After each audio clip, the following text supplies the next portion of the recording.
नमस्ते। मैं Rajesh Naruka, assistant professor history, government college Kekri. इस वीडियो में आपका स्वागत करता हूं। बीए पार्ट सेकेंड के फर्स्ट पेपर मध्यकालीन भारत का इतिहास में दिल्ली सल्तनत के इतिहास के अंतर्गत मोहम्मद बिन तुगलक के बारे में अध्ययन किया जा रहा है। और पिछली वीडियो में यह देखा गया था कि मोहम्मद बिन तुगलक एक प्रयोगवादी सुल्तान था और सत्ता प्राप्त करने के तुरंत पश्चात उसने राजस्व वृद्धि के लिए प्रयास किए, जिसके अंतर्गत उसने दोआब के क्षेत्र में कर वृद्धि का प्रयास किया और इसके पश्चात दीवाने कोही नाम से एक कृषि विभाग का संगठन किया, लेकिन उसके ये दोनों ही प्रयोग असफल रहे। इसके पश्चात भी मोहम्मद बिन तुगलक ने कुछ नवीन कार्य किए, जिसके अंतर्गत राजधानी परिवर्तन करना उसका अगला कार्य था। मोहम्मद बिन तुगलक ने दिल्ली के स्थान पर दक्षिण भारत में स्थित देवगिरी, जिसका कि नाम बदलकर बाद में दौलताबाद रखा गया, उसे अपनी राजधानी बनाने का एक महत्वपूर्ण निर्णय लिया। और मूल रूप से इस निर्णय को लेने के लिए उसके पास कुछ महत्वपूर्ण कारण भी थे, लेकिन बाद में यह देखा गया कि जिन कारणों से राजधानी परिवर्तन किया गया था, वे कारण ही उसकी इस योजना के अगेंस्ट में हुए और उसे राजधानी परिवर्तन का यह निर्णय भी वापस लेना पड़ा और पुनः राजधानी को दिल्ली लाया गया। मोहम्मद बिन तुगलक ने जिन कारणों से प्रेरित होकर अपनी राजधानी को दिल्ली से देवगिरी ले जाने का निर्णय लिया, उसमें सबसे महत्वपूर्ण कारण था कि सल्तनत साम्राज्य का विस्तार अत्यधिक हो चुका था और दक्षिण भारत के कई क्षेत्र ऐसे थे जिन्हें जीतकर सल्तनत साम्राज्य में मिला लिया गया था। और इसीलिए साम्राज्य विस्तृत होने के कारण अब देवगिरी का जो प्रदेश है वह सल्तनत साम्राज्य के लगभग केंद्र में था। और इसीलिए मोहम्मद बिन तुगलक चाहता था कि राजधानी केंद्र में स्थापित हो, ताकि किसी भी क्षेत्र में कोई समस्या आने पर उसे आसानी से निपटा जा सके। और इसीलिए देवगिरी के साम्राज्य के बीच में स्थापित होने के कारण उसने अपनी राजधानी को देवगिरी स्थानांतरित करने का प्रयास किया। और इतिहासकार बर्नी ने भी इस बात का विवरण दिया है कि देवगिरी के भौगोलिक महत्व के कारण राजधानी परिवर्तन का यह निर्णय लिया गया। दूसरा कारण था कि दिल्ली की जो स्थिति थी वो उत्तर पश्चिमी सीमा के काफ़ी निकट थी और उत्तर पश्चिम सीमा पर पूरे सल्तनत काल में मंगोलों के आक्रमण सदा होते रहते थे और सुल्तान अपनी राजधानी ऐसे स्थान पर बनाना चाहता था जो विदेशी आक्रमणकारियों से दूर हो।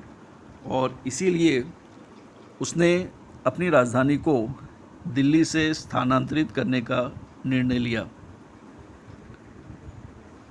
तीसरा जो कारण था वह था कि दक्षिण भारत को क्योंकि कुछ समय पहले ही जीता गया था, इसीलिए वहाँ पर समय समय पर जो विद्रोह होते थे उन्हें कुचलने के लिए दिल्ली से सेना को दक्षिण भारत की ओर जाना होता था, जिसमें बहुत अधिक समय और धन व्यय होता था। और इसीलिए इन विद्रोहों का दमन करने के लिए और दक्षिण भारत में शांतिपूर्ण राज्य स्थापित करने के लिए भी राजधानी को ऐसे स्थान पर ले जाया गया जहां से विभिन्न विद्रोहों को आसानी से दबाया जा सके और नवस्थापित साम्राज्य में प्रबंधों को सही प्रकार से स्थापित किया जा सके। इसके अलावा दक्षिण भारत एक संपन्न प्रदेश था यहाँ के जो मिनरल रिसोर्सेज थे, यदि उनका उपयोग भली प्रकार से किया जाना था तो इसके लिए आवश्यक था कि वहाँ पर इस प्रकार के साधन हों जिससे इनका अधिकाधिक उपयोग हो सके। और इसीलिए दक्षिण भारत की संपन्नता का पूरी तरह से साम्राज्य निर्माण में उपयोग करने के लिए भी मोहम्मद बिन तुगलक ने अपनी राजधानी को देवगिरी ले जाने का निर्णय लिया। इस प्रकार यह देखा जा सकता है कि मोहम्मद बिन तुगलक के पास राजधानी परिवर्तित करने के लिए पर्याप्त कारण थे, जो थ्योरेटिकल दृष्टि से यदि देखा जाए तो काफ़ी ठीक भी प्रतीत होते हैं। राजधानी परिवर्तन का निर्णय लेने के पश्चात सुल्तान ने आज्ञा दी कि सभी लोग जो दिल्ली के नागरिक थे वो अपने स्थान को छोड़कर दौलताबाद के लिए कूच करें और सभी के साथ दक्षिण की तरफ जाएं। राजधानी परिवर्तन के कुछ अन्य कारण जो हैं वो इतिहासकारों ने इस प्रकार भी बताए हैं, जैसे इब्न बतूता ने इस बात का उल्लेख किया है कि कुछ पत्र जो हैं वो सुल्तान को प्राप्त हुए थे और जिनमें सुल्तान के लिए अभद्र भाषा का प्रयोग किया गया था और इसीलिए सुल्तान दिल्ली के लोगों को दंडित करना चाहता था और इसीलिए भी उसने राजधानी परिवर्तन का निर्णय लिया। आधुनिक इतिहासकारों में वुल्सले हेग और अन्य इतिहासकारों ने इस कहानी को सत्य मानते हुए इसे एक कारण माना है जो निश्चित रूप से कहा जा सकता है कि सही नहीं हो सकता, क्योंकि जहाँ यह पर्याप्त कारण सुल्तान के पास राजधानी परिवर्तन के लिए थे तो उसमें इतने गंभीर विषय के लिए इस कारण को सही मानना मूल रूप से उचित नहीं समझा जा सकता। लेकिन इस प्रकार के भी कुछ कारणों का उल्लेख किया गया है जो मुख्य रूप से किसी भी प्रकार से सही प्रतीत नहीं होते। इसके पश्चात राजधानी परिवर्तन के लिए सुल्तान ने पर्याप्त व्यवस्था की।